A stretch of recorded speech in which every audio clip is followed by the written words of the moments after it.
Welcome to another Nova Smart video. The purpose of this video is to show the installation of the System 302.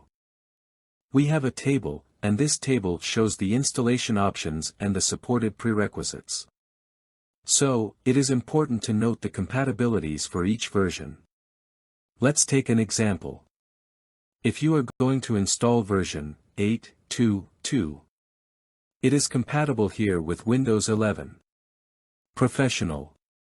Compatible here with Windows 10 Professional, with 7 Professional, but it is not compatible with the older Windows versions, XP. So, this table shows us the compatibility of the system. If you observe this table, you won't make a mistake when installing. We have a table that shows the server stations, the compatibility, and the supported operating systems. So take a good look at this table to see if your system is compatible with the version you are installing. Here we have some prerequisites. So let's talk about the domain first. It's not recommended to install System 302 in a station on the domain environment, so you should avoid it. If necessary, you should contact Smart's technical support that it will give you more information. Regarding the user must be a local administrator on the machine, otherwise you will not be able to do the installation. For the installation files, you can download it on the internet on the SMAR website.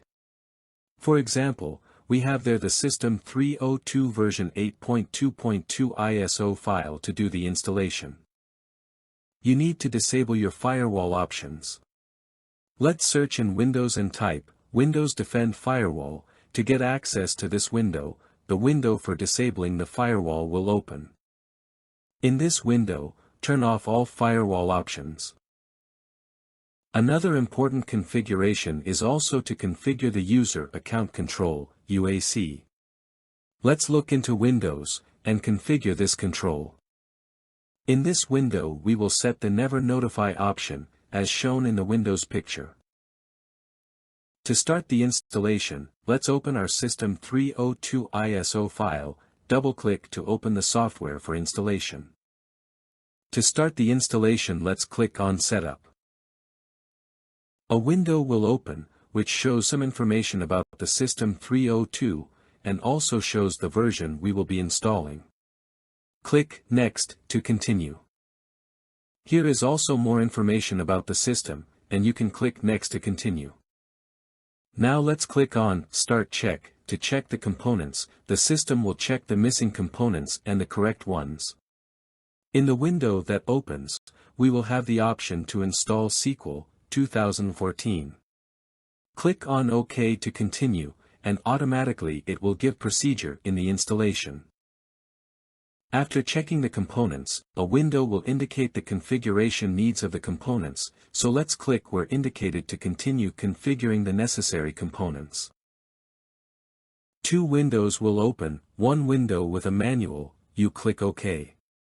You will then open the manual, where you will have instructions on what you have to do.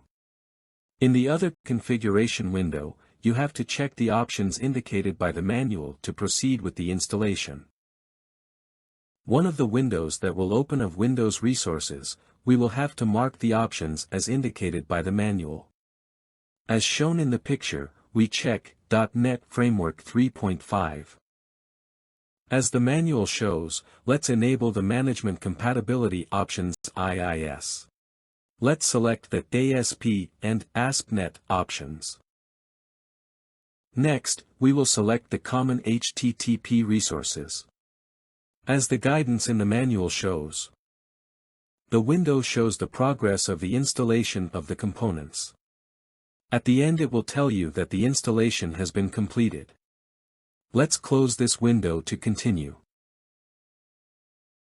Once the installation of the prerequisites is complete, a status window will open with all the requirements that are correct and installed. Then we will click on the option to install System 302 to start the installation. Press Install, and we will see in the next window the evolution of our system installation. Next we will press Next at the end of the installation. And we will also read and accept the license. Next we will have the possibility to install the documentation, the manuals. So it is important that you leave the option to install the manuals checked, to consult when necessary. At the end of the documentation installation we will have the whole system installed. You will have to reboot your computer.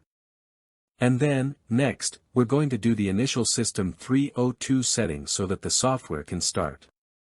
After installing the whole system, we will look in Windows for the System 302 Settings application. To do the initial configuration of our system. In the window that opens we will be able to start the initial configurations. In this window we will click Start Here to continue. If it is a standalone or engineering station installation, or does not have an architecture already defined, select the multi-user installation mode. And select Yes, Client Server.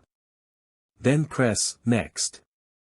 If it is an OPC client station installation, select the multi-user installation mode, and select No, Client.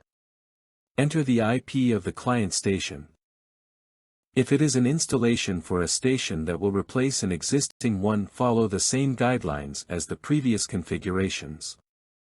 If you have any questions, have any problems, please contact SMAR support technician, who will guide you.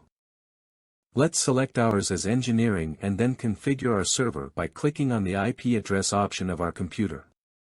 Look in the configuration of your computer, which communication IP you are using to configure in this option the IP server.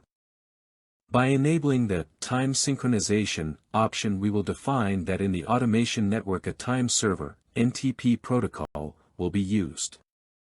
With the objective of synchronizing all workstations, controllers, and equipment on the same time base. This configuration is of fundamental importance when you want to archive historical data for later performance analysis or tuning adjustments. You must enter the IP address of the NTP server. In this option, Enable Redundant Controller, we enable the use of controller redundancy, two controllers operating in redundancy in the automation network. With this the OPC server will build two supervision databases. As we have the option for controller redundancy, we also have the option for network redundancy. When enabled you must choose an alternate network card in your computer, so for network redundancy, you must have two network cards in your computer. Once these settings have been made, which can also be made at a later time, let's click Next to continue with the procedure. Once the initial settings are made, let's click Finish. Next let's open the Studio and configure the license. When opening System 302 we have the option to click on License. There are two forms of license that we can use. Using a hard key, you just need to put it on your computer and the system will automatically recognize it and show you the licenses enabled. Using the soft key, click on the button, and you will have the possibility to install the licenses. If you need to use the system with the LC800, just click on the option to enable the license, it is free. If you need to use a demo license, you can also enable this license, it will release a number of blocks and resources to use to test the system. If you want to install the license you bought, you can generate a message to SMAR, where we will have the information from your computer, generate a file and send by email to SMAR, she will return with the codes of each software that will be licensed for your system. With this done the software installation, license and initial settings we will have your system installed for your applications and settings of your control strategies.